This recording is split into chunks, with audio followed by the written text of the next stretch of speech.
yearly UFO uh, convention, I guess you'd call it, down in San Leandro. This guy puts it on, and he always has really interesting speakers. And I was there, and Ed Grimsley was there too. And that night, after everybody had gone home, all the speakers were hanging out, and we all went in the back of this. It's done in this place called the Bow Movie Theater, and in the back of the Bow, there's kind of like a sitting area, and it's kind of nice. And he just pulled out one of his night vision goggles and started passing it around. And I mean, I'm in the middle of San Leandro. It's a suburb of San Francisco. There's lights everywhere. There's people everywhere. There's hundreds of thousands of people that live in just that general vicinity. And I put on the night vision goggles. I look up, and boom, you're watching stuff do zigzags across the sky. You take them off, you can't see it. Take it on, boom, zigzags across the sky. So, I mean, I've seen other weird things like that at the East James Gilliland's ranch at ECETI, with night vision and without. I mean, if anybody lives anywhere near northern Oregon or southern Washington along the border, definitely go to ECETI. You'll see some really crazy stuff. Yeah. But it doesn't take much. Now, the question is it ours or theirs? Or a combination of both? I've always subscribed to the kind of Hynek Valley thing, which is Hynek, after he was no longer working at Blue Book, Hynek was like, J. Allen Hynek, he always said, I think about 10% of them are alien. And he's like, I think 90% of them are exotic aircraft or misidentified or whatever. But he always maintained that 10% of them were unexplainable, is the way he put it. And frankly, we had one of the 10%, not far from where I live. There was a UFO in the 60s, I think. It was the 60s because it was part of Blue Book. These kids were going to kind of hang out with their buddies, maybe get into some shenanigans, and they were walking over to this kind of meeting place, and this disc descends from the sky, lands, and a robot got out, and a robot chased them around. And the kids basically had PTSD for the rest of their lives from this experience. And Hynek came out, Hynek investigated it, and he could offer no explanation. And then, you look at things like the Cisco Grove, which Ruben Uriarte, who's a local MUFON guy here, and I forget the other co-author, they had done some research into a UFO sighting at the Cisco Grove where a hunter was out hunting, and, he was chased by robots. And so, there's always a few that defy explanation. Well, I think 10%. And it's gotten really interesting. Peter Davenport is on our shows on Saturday with the paranormal lawyer, and he's been getting a lot of reports lately, which he hasn't got before, of seeing aliens walking around in various places across the country. People are calling up and reporting it. Now, back maybe about a month ago, he had a report of an alien in Oregon.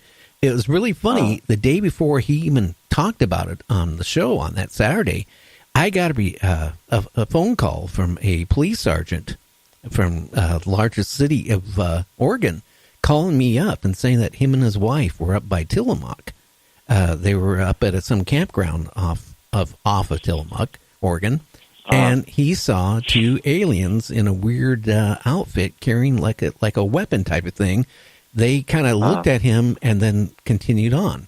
And he said he didn't pursue it or anything because, he was too nervous to, he said. Well, I'll tell you, I've never seen an alien as far as I know, but I have seen weird stuff in the sky, and I seek it out. And when I was young and I was at UC Davis, there's a small town called Dixon. Dixon's a very interesting place in general. It has some strange properties in the ground that allow it to be a very, very good shortwave transmitter site. So there's a whole lot of weird transmitters in that area that were there, are there, might be there, whatever. But I came home from school one day, and the handyman in my apartment complex, he knew that I was into UFOs, and he brought me a news article. He actually slid it under the door, and it was basically they had a mass UFO sighting in Dixon the night before, and pretty much the entire Dixon police force. This would have been in like '96, around '96. That the entire police force had basically followed this cigar-shaped UFO, massive cigar-shaped UFO, as it ran down the train tracks. And the sheriff was out there, the chief of police for Dixon was out there. They called in the guys who were off duty to chase this thing, and apparently nobody could figure out what this thing was. So, of course, me and my girlfriend at the time, my co-parent, we decided, what the hell, why don't we go check it out? And we were kind of laughing about it. We didn't take any cameras. This is '96, so no cell phones. And we figured, well, we'll go out there. We'll go out in the cornfields of all the terrible places to look for UFOs.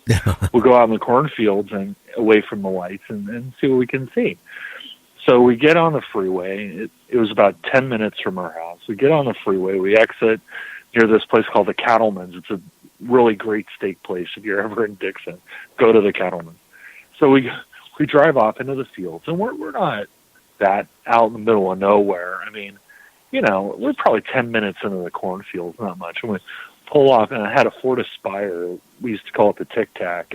And we're kind of sitting on the hood and looking up in the sky going, okay, UFOs, come and show me a show, right? A couple kids being stupid. And we started to see them. And these lights started to appear in the sky. At first, they looked like they were dogfighting. Like if you ever watch a film from like this World War II or Korea where the planes are kind of chasing each other and they're doing circles and all this in real high altitude. And then they started making shapes. They were flying they were making triangle shapes, squares, circles, all kinds of weird shapes, ovals, rectangles, about anything you can imagine that you can fly and make, they were doing. And we watched that probably for over an hour. And then two of them came down lower altitude, and there were these two radio masts, so a couple miles apart, probably a good 10 miles apart. And these two were like side by side, kind of like they were racing. One would go down and then roll over and come back, and the other would go down and roll over and come back. They're kind of doing this thing for a while. And in the moonlight, it was a low moon. In the moonlight, you could see, and the lights of the houses and other stuff. I mean, it's a farm community, but there's still light. You could actually see that it was triangular, and they're doing this rolling over, going back and forth thing, and we're just like awestruck, like, oh my God, what am I watching? And eventually one of them kept going beyond the tower, and it had a light on the front, and it was coming toward us. And we looked at each other, and we looked at it, and we looked at each other, and she was like, I don't want to get abducted by aliens. And I'm like, yeah, I don't want to get abducted by aliens. So we jumped in the car. It was a stick shift. I don't think I've ever speed shifted that fast in my whole life. We're going up and down through these, like country roads to get the hell out of there. Long story short, what I saw that night, right, it was seen by a lot of people. And the night before was seen by a whole lot of people. And what I saw could not have been done by a human being. That the angles that this thing was flying, turning at 90-degree turns at high speed, the G-force would have killed the pilot. So either what we were watching was alien, what we were watching was human with some sort of inertial dampening so that they didn't feel the G-force, or it was a drone. And I really can't tell you what it was, but I know that no human pilot could just jump into a cockpit and make those maneuvers. It would have killed them. Yeah, they could have, but they would have been splattered all inside the cockpit. Right. So you see this stuff, and some of it you can explain. I when I went to East Seti, Gilliland's ranch, there was a whole lot of things that I could absolutely explain. I mean, we saw things doing zigzags and other stuff. They were human pilots. Those were human aircraft. But I saw a vortex, open up at probably at about 6,000 feet that hovered in midair and stuff was going in and out of it. I saw a hangar door open on the side of Mount Adams. It's like that. I don't know what I saw, but I don't think that was human. Well, but some of it was, and some of it was satellites, and but definitely saw some stuff that I would classify as part of the 10%. yeah, Mount St. Adams is really a hot point, because I know the UFOI team, not last weekend, but about 2 weekends back, they spent the weekend there, and they got some really interesting things that if you look at it, you just, you can't figure out what it is. Well, and the beauty of Mount Adams, and I don't honestly know why Mount Adams is a place that this stuff occurs, but the beauty of Mount Adams is you go camping out there at East City, it's nice and relaxing to begin with because it's in the forest and whatever, but that stuff just goes on and on for like hours and hours. I think we were out there for probably 4 hours watching this stuff go by, and it's like it just doesn't stop. And it's completely mind-blowing. Well, maybe we're being visited quite often, and we don't realize it. Maybe your neighbor down the street isn't a neighbor from this country or any other one. Well, that's the Twilight Zone, right? Yeah. The monsters on Elm Street. Well, it's always that possibility. I've always maintained, though, because I have a background in anthropology. I've always maintained, though, that if they are coming here, I like to think of them in terms of like on some sort of an anthropological kind of expedition. When I think about the abductions, they break into two categories. I think you either have abductions that are military in origin or, secret government kind of stuff. And they implant screen memories to cover up the abduction, and they make you think that you saw aliens or owls or whatever. But on the other hand, I think some people are actually genuinely abducted, and I've seen a lot of evidence of implants actually moving around. Roger Lear used to have these crazy recordings where he'd be literally like in there. He had made the incision. He's in there with the forceps. He goes to grab this thing, looks like a little piece of rice, and it moves. I mean, you actually watch it move. Well, and yeah. Whenever I think of those, I always go back to my childhood. But I used to be a big fan of Battlestar Galactica, and I don't know if this is a childhood recollection, so I don't know if the timing was actually like this. But for some reason, I always equate watching Mutual of Omaha's Wild Kingdom with watching Battlestar Galactica, like it came on before or something. And I always remember, what's his name, the guy who was always out there. I remember this one where he was in this helicopter, is a Hughes helicopter, like the one in MASH, and he was up there with a tranquilizer rifle, and they're chasing these buffalo, and he shoots this buffalo with a tranquilizer rifle, and then they land it. And of course, he's doing the narration, we're trying to tag it or whatever, and they get this buffalo down, and suddenly the buffalo is like descended on by all these trucks.